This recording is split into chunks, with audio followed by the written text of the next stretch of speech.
I thought I knew my sister better than anyone, but I was wrong.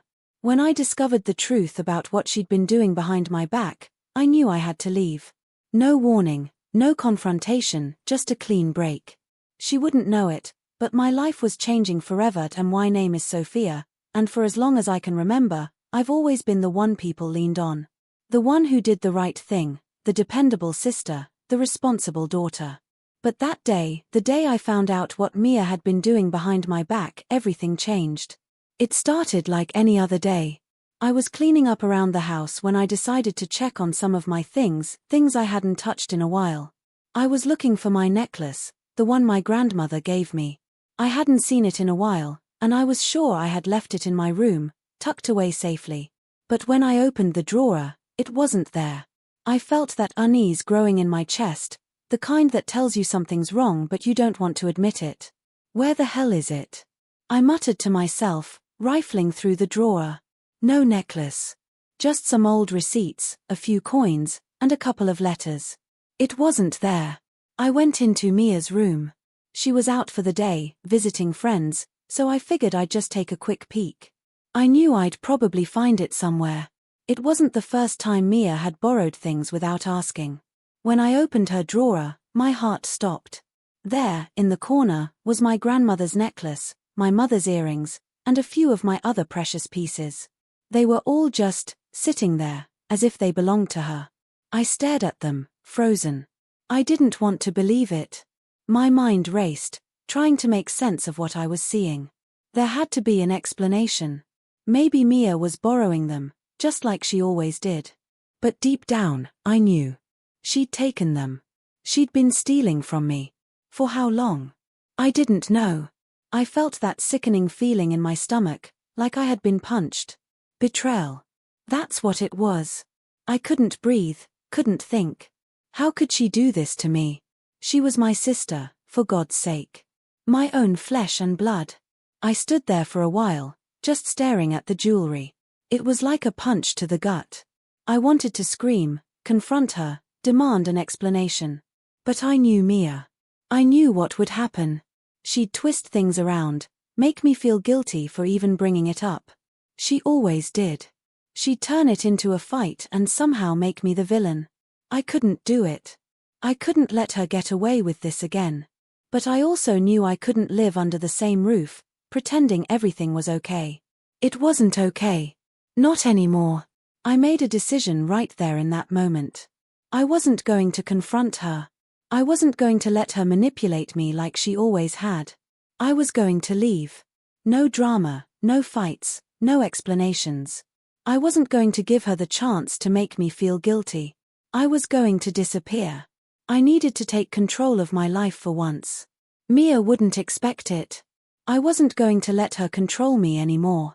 I walked out of her room and into mine. I grabbed a bag, a few clothes, my savings, and anything else I could fit. I didn't make a sound. I didn't want to alert anyone. I just grabbed my things and left. And I knew, from that moment on, nothing would ever be the same. The days after I found out felt like I was living in a fog. I couldn't look at Mia the same way anymore. Every time she walked past me, I had to stop myself from saying something, from telling her what I had found. But I knew it would be pointless. She'd deny it, twist it, make me feel like the one in the wrong. So I stayed quiet. I pretended like everything was normal, even though nothing was. I couldn't be around her anymore. I couldn't stay in the same house with her, knowing she'd stolen from me, from the people who trusted her most. I kept thinking about that necklace. It wasn't just a piece of jewelry to me. It was my grandmother's. It held memories. And Mia had taken it without a second thought. That thought was like a fire in my chest, burning me alive with anger. But I didn't show it. I couldn't. I wasn't going to give her the satisfaction of seeing me upset. I wasn't going to let her see how much this hurt. I couldn't let her have that power over me anymore. So, I started planning. Slowly. Quietly. First, I withdrew my savings from the bank. All of it. Every last cent. I wasn't going to leave anything behind for her to take, nothing for her to get her hands on. I wasn't stupid. I knew if I left too much, She'd use it as an excuse to come crawling back. So I took everything. I made a list, things to pack, things to leave behind. I wasn't going to take everything, just what I needed to start over. I couldn't take my whole life with me, but I could take control. I could take my freedom. My dignity. I knew if I stayed, Mia would never stop. She would keep manipulating, keep stealing. She would never change. And I would just keep shrinking, keep being the person she wanted me to be. Someone she could use. But not anymore. I started clearing out the things that mattered to me. The things that Mia couldn't take from me, even if she tried. My mother's old letters, the books that meant something. The little things. I couldn't take my grandmother's necklace, but I could take the memories, the things she couldn't touch. I packed my car with all my clothes, my necessities, the things I would need to survive.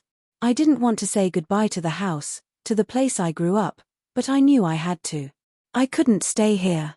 I couldn't live with the lie. Mia kept asking questions. She kept telling me I was overreacting. She didn't know what I knew, of course. But every time she asked me, every time she gave me that fake smile of hers, I felt the walls closing in. I had to leave. I made the call to a small apartment complex in the city. The moment I heard the words available on the other end of the line, I knew it was time. I told the woman I'd be there tomorrow to sign the lease. I hung up the phone and sat there in silence for a moment, taking it all in. Tomorrow. It was happening. Tomorrow, I was walking out. No confrontation. No explanations. Mia wouldn't get the satisfaction of seeing me leave, of hearing me say what she'd done. I wasn't giving her that. I had everything planned. And this time, it wasn't going to be her decision. It was mine. The night I left was quiet, too quiet. I didn't even tell anyone I was going, there was no need to. Mia was out with her friends, as usual, leaving me with a few hours of peace to make my escape. My hands shook as I packed the last of my things into my car. It felt surreal, like I was stepping out of a life I knew too well, but one I couldn't stay in any longer. I glanced around the house one last time, taking in the worn furniture, the walls that had heard so many of our arguments, the rooms that held memories, some good, most bad. I wasn't going to miss any of it. I didn't need anything more. Just the essentials, clothes, my phone, my savings, a few sentimental items that Mia couldn't touch. I couldn't take everything. And honestly, it felt good to let go of the clutter. It felt like I was shedding old skin, like I was leaving behind the version of myself who let Mia walk all over me. By the time I finished, it was nearly midnight. I knew Mia would be home soon. I didn't want to face her, not yet. I wasn't sure I'd have the strength to leave if I saw her one more time. So I locked the door behind me and stepped into the night. I didn't tell anyone where I was going. I didn't want the drama, the questioning. It was just me now, and I was finally taking control. The drive to the new apartment was strange. I kept glancing at the rearview mirror, half expecting to see Mia's car following me. But it wasn't there. No one was coming after me, not yet. And that felt freeing. It was like the first breath I'd taken in years. When I arrived at the apartment complex, the manager was waiting for me, her friendly smile a stark contrast to the knot of anxiety in my stomach. She showed me to the small, cozy unit that would be mine. It wasn't much, but it was mine. No one else's. I signed the lease, handed over the check, and, for the first time, I felt like I was making a real decision for myself. I knew Mia wouldn't understand. I wasn't sure if I even cared anymore. I couldn't keep living my life for her, for anyone else. I had to start thinking about myself. That night, alone in my new place, I sat on the floor with my back against the wall, taking it all in. My heart was pounding. It felt like the weight of everything I'd left behind was pressing down on me. I still couldn't believe I was really gone. Part of me wondered if I was making a mistake. Maybe I was overreacting. Maybe Mia didn't mean to hurt me. But deep down, I knew this was the only way. I wasn't going to let her control me any longer. I wasn't going to let her steal from me emotionally or physically. The quiet of the apartment was different from the constant noise at home. There was no arguing, no manipulation, no pretending. I was finally alone. And as much as it scared me, it felt like freedom. I lay down on the bare mattress, staring up at the ceiling. I couldn't sleep. Too much was running through my head. The next step wasn't clear, but at least I was taking it. Mia would figure it out eventually. Maybe she'd come looking for me. Maybe she wouldn't. But no matter what, I had taken the first step toward taking control of my life. And that was enough for now. I'd been gone for almost a month when Mia finally found me. I should have expected it, really.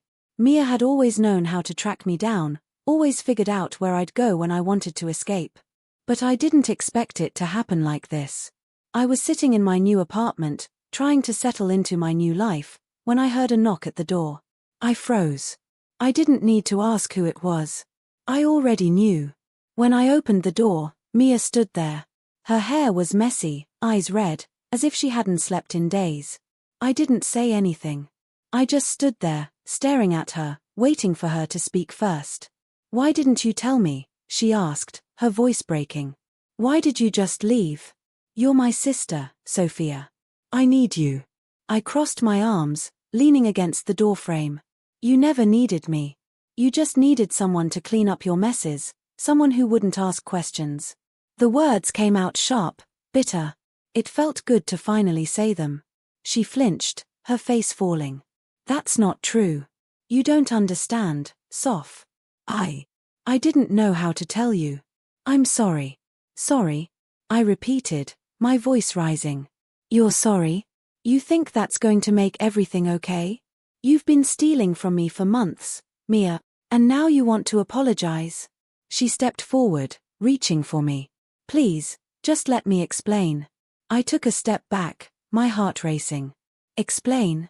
Explain how you thought you could get away with it. How you've been taking things that didn't belong to you.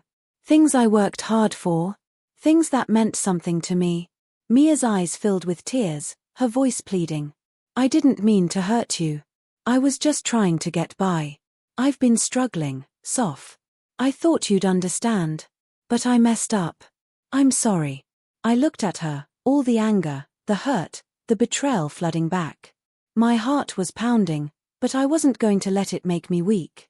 "You took my things, Mia. Things that I couldn't replace. And then you acted like nothing happened. Like you didn't just ruin everything." She lowered her head, her shoulders shaking as she cried. "I'm sorry. I didn't know what else to do. I never meant to hurt you." I wanted to yell. I wanted to scream at her, to tell her everything she had done wrong. But something stopped me. Maybe it was the realization that nothing I said would change her. That Mia wasn't capable of changing, not yet. Not unless she wanted to. I took a deep breath, steadying myself. "You've hurt me enough. I can't keep doing this, Mia. I can't keep letting you manipulate me. I'm done." She looked up at me, confusion in her eyes. "Done? What does that mean?" "It means I'm done being the person you walk all over," I said, my voice calm but firm. "I'm done being your emotional punching bag. I'm done with the lies, the manipulation. I'm done being your backup when things go wrong. I'm not your safety net anymore." Mia stepped back, her hands shaking. "Sophia, please. You're all I've got. Don't leave me. I'll change. I swear I will. Just don't leave me like this." But I didn't feel the pull to stay anymore. I didn't feel the need to fix her, to make her see what she'd done. All I felt was relief. I had made my decision. And this time, it wasn't about her. It was about me. I looked at her, one last time, and said the words I had needed to say for so long. "I'm already gone, Mia. I've been gone for a while." Her face crumbled. "I'm sorry, Sophia," she whispered, barely audible. But it was too late. I wasn't going to be her emotional crutch anymore. I stepped back into my apartment and closed the door, cutting off the conversation. I wasn't going to keep going back to that toxic place, to the girl who stole from me and tried to make me feel guilty for everything. For the first time in my life, I felt free.